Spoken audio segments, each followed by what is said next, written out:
LDL यानी bad cholesterol आज के समय में सबसे आम बीमारियों में से एक बन चुका है। इसका बढ़ता हुआ स्तर हार्ट अटैक और स्ट्रोक का कारण बन सकता है। विराट कोहली के न्यूट्रिशन ने इसे कम करने के आसान तरीके बताए हैं। तो चलिए हम भी आपको बताते हैं विराट कोहली के न्यूट्रिशन के द्वारा बताए हुए कोलेस्ट्रॉल कम करने के 5 सरल उपाय और हार्ट अटैक से कैसे बचा जा सकता है। आजकल की भागदौड़ भरी जिंदगी में लाइफस्टाइल संबंधी बीमारियां काफ़ी ज़्यादा होती जा रही हैं। लोग जिस तरीके से अनहेल्दी लाइफस्टाइल को फॉलो कर रहे हैं उससे बैड कोलेस्ट्रॉल की प्रॉब्लम दुनिया भर में आम हो चुकी है और यह समस्या हर उम्र के लोगों को प्रभावित करती है। बैड कोलेस्ट्रॉल को लो डेंसिटी लिपोप्रोटीन यानी एलडीएल कहते हैं, जिसका लेवल बढ़ना काफ़ी जोखिम को बढ़ा देता है। इससे हार्ट अटैक और स्ट्रोक हो सकता है और अब आपकी जान जा सकती है। इसलिए एलडीएल को कंट्रोल करना बेहद ज़रूरी है। इसके लिए दवाइयों के साथ साथ सही लाइफस्टाइल का होना बेहद ज़रूरी है। कोलेस्ट्रॉल कैसे कम करें? अगर आप अपनी डेली रूटीन में छोटे छोटे बदलाव लाते हैं तो आप अपनी धमनियों की दीवारों के अंदर जमा बैड कोलेस्ट्रॉल को कम करने में कामयाबी पा सकते हैं। सेलिब्रिटी न्यूट्रिशन और हेल्थ कोच रयान फर्नांडे ने अपनी पोस्ट में कुछ ऐसी आदतों के बारे में बताया है जो आपके एलडीएल को कम कर सकती है। कोलेस्ट्रॉल कम करने के उपाय। रयान का कहना है कि आप में से बहुत से लोग सोचते हैं कि कोलेस्ट्रॉल केवल बैड होता है।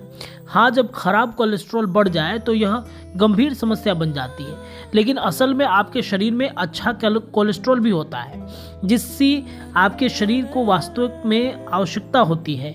इसलिए लक्ष्य कोलेस्ट्रॉल से डरना नहीं, इसे संतुलित करना है।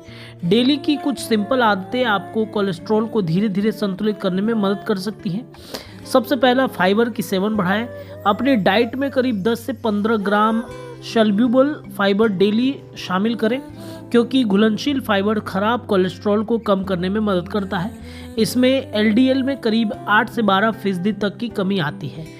सॉल्युबल फाइबर के बेहतरीन सोर्स में से ओट्स, बार्ले, चिया सीड्स, गाजर और दालें शामिल हैं। कोलेस्ट्रॉल को कैसे कम करें? चलिए अब दूसरा नंबर पर आते हैं, प्लांट कंपाउंडेड को जोड़ें। इसके अलावा अपनी डाइट में प्लांट कंपाउंड्स यानी प्रतिदिन 2 ग्राम को हिस्सा बनाएं।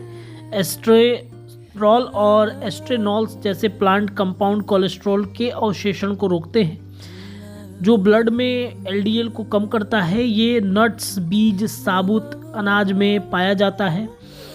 अब आता है कि सैचुरेटेड फैट की जगह मुफा और पूफा का सेवन करें। बैड कोलेस्ट्रॉल के मरीजों को सैचुरेटेड फैट की जगह मुफा और पूफा का सेवन करना शुरू करना चाहिए। यह हार्ट हेल्थ के लिए सबसे प्रभावी डाइटरी बदलाव में से एक है, जो देखिए इसमें ये जो है वो हार्ट हेल्थ को बेहतर करने में मदद करता है। अब आते हैं रेगुलर एक्सरसाइज पर। इसके अलावा एक्सरसाइज भी बैड कोलेस्ट्रॉल के लेवल को कम करने में मदद करता है। हफ्ते में 150 मिनट एरोबिक एक्सरसाइज और 2 से 3 स्ट्रेंथ ट्रेनिंग ले। नियमित एक्सरसाइज केवल कैलोरी जलाने में ही मदद नहीं करती, बल्कि शरीर के लिपिड फैट मेटाबॉलिज्म को भी बेहतर बनाती है। इसमें एचडीएल यानी गुड कोलेस्ट्रॉल में वृद्धि होती है। यह ट्राइग्लिसराइड्स में 20 से 30% तक की कमी होती है। अगले नंबर पर आता है, इंसुलिन सेंसिटिविटी में सुधार लाना ज़रूरी है। बैड कोलेस्ट्रॉल के लेवल को कम करने के लिए इंसुलिन सेंसिटिविटी में सुधार करना ज़रूरी है, क्योंकि इंसुलिन रेजिस्टेंस और कोलेस्ट्रॉल में छिपे हुए कारणों में से एक है। इसे सुधारने के लिए टाइम स्ट्रिक्टली ईटिंग, लो ग्लाइसेमिक और इंडेक्स फूड का सेवन करें और खाने के बाद सैर करना काफ़ी आपके लिए महत्वपूर्ण हो सकता है। तो ये जो न्यूट्रिशन है वो कहीं ना कहीं आपको मदद करेंगे आपके कोलेस्ट्रॉल को कम करने में।